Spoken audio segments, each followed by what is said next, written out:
ছাত্র জনতার অভ্যুত্থানের মুখে আওয়ামী লীগ সরকার পতনের ১ মাস পূর্তি হওয়ায় মানিকগঞ্জে শহীদী মার্চ পালন করেছে বৈষম্য বিরোধী ছাত্র আন্দোলনকারীরা।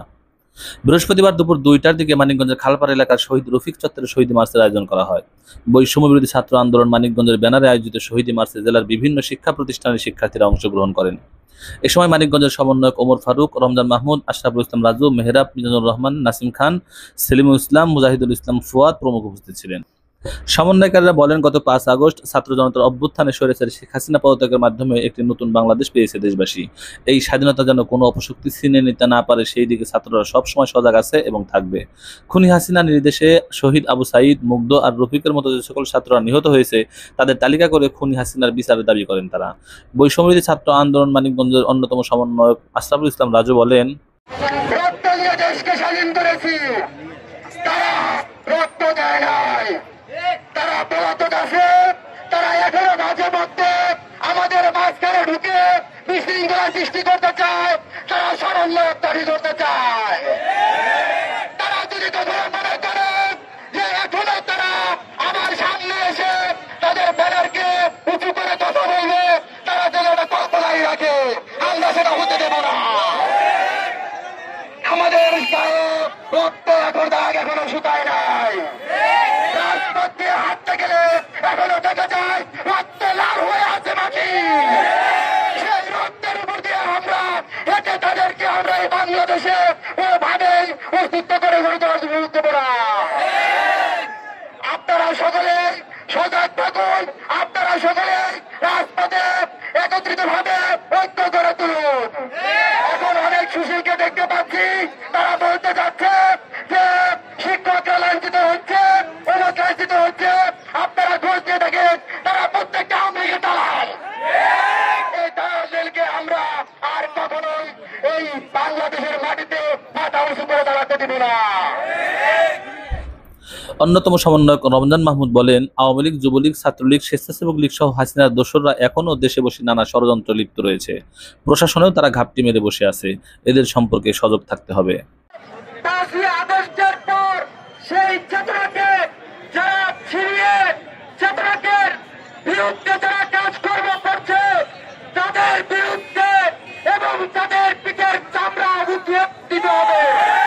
ব্যাকটেরিয়ার, রফিকুল ইসলাম, বান্ডুটিয়ার আর মাংস যে সমস্ত ভাইয়েরা আহত হয়েছে, নিহত হয়েছে, তাদের প্রতি শ্রদ্ধা জানাচ্ছি এবং দেশ যেরকম ভাবে স্বাধীনতা অর্জন সবার দায়িত্ব, ঠিক তেমনি স্বাধীনতা রক্ষা করা আমাদের সকলের দায়িত্ব। একটা কথা মনে রাখবেন, যে বাংলাদেশ ভারতের দলের কোনদিন সেই প্রভুত্বগিরি মানে নাই এবং দিল্লির গোলামীর জিঞ্জির কখনো মানে নাই। আওয়ামী স্বৈরাচারের বিরুদ্ধে আমাদের আন্দোলন ছিল, আমাদের আন্দোলন থাকবে, আমাদের আন্দোলন চলবে। মানিকগঞ্জের যে সমস্ত আওয়ামী লোকরা রয়েছে, সকল সেক্টরে এখনো যারা বৈষম্য চালাচ্ছে, সেই বৈষম্যগুলো আপনারা স্বইচ্ছায় সেগুলো শেষ দিয়ে দেন এবং যদি এই বৈষম্য নিয়ে আপনারা অটল থাকে, ছাত্র জনতা আপনাদের বিরুদ্ধে রাজপথে নামতে বাধ্য হবে। বৈষম্যবিরোধী ছাত্র আন্দোলন মানিকগঞ্জের প্রধান সমন্বয়ক মোহাম্মদ ওমর ফারুক বলেন, স্বৈরাচারী হাসিনা সরকার বিগত ১৭ বছরে তথাকথিত মুক্তিযুদ্ধের চেতনার নামে যে অরাজকতা চালিয়েছে তা বিশ্ব ইতিহাসে বিরল ঘটনা। খুনি শেখ হাসিনা ও তার দোসররা জনগণের মত প্রকাশের স্বাধীনতা নির্লজ্জভাবে খর্ব করেছিল। দেশের কল্যাণকামী সকল রাজনৈতিক দলের মত প্রকাশ ও কর্মকাণ্ড বন্ধ করে দিয়েছিল। দেশকে পরিণত করেছিল স্বৈরাচারী পুলিশের রাষ্ট্রে। আমাদের যে ছাত্র জনতার যে ঐক্য, সেই ঐক্য আমাদেরকে ধরে রাখতে হবে। আমরা যে ঐক্যবদ্ধ হবে, এই ১৫ বছরের ফ্যাসিস্ট আওয়ামী সরকারের বিরুদ্ধে যেভাবে জনগণকে পাশে নিয়ে আমরা ঐক্যবদ্ধভাবে আন্দোলন গড়ে তুলেছি, সেভাবে আগামী ভবিষ্যতে যদি কোনো স্বৈরাচার আবারও নেতাচারা দিয়ে উঠতে চায়, তাহলে আমরা ঐক্যবদ্ধভাবে সকলকে সাথে নিয়ে ছাত্র জনতা আবারও সেই স্বৈরাচারকে রুখে দেবে ইনশাআল্লাহ। পরে সমন্বয়কদের নেতৃত্বে বিশাল একটি মিছিল শহর প্রদক্ষিণ শেষে জেলা প্রশাসকের কার্যালয়ের সামনে জড়ো হয় এবং বিভিন্ন বিষয়ে প্রশাসনের সাথে কথা বলেন।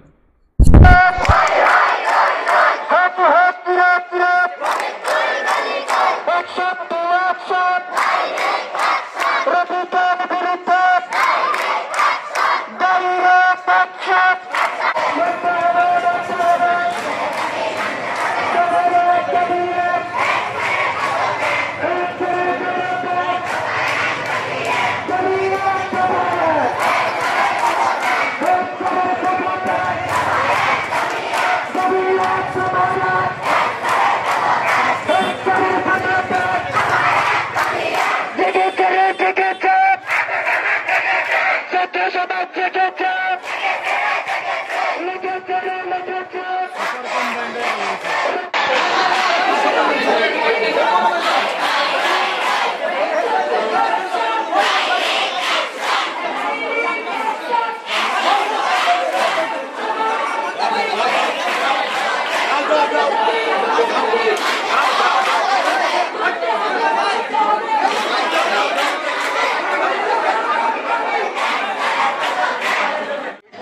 একটি সবুজ দেশ যার রূপের নেই তো শেষ, জন্মভূমি সেই নাই আমার সোনার বাংলাদেশ, জন্মভূমি সেই নাই আমার সোনার বাংলাদেশ।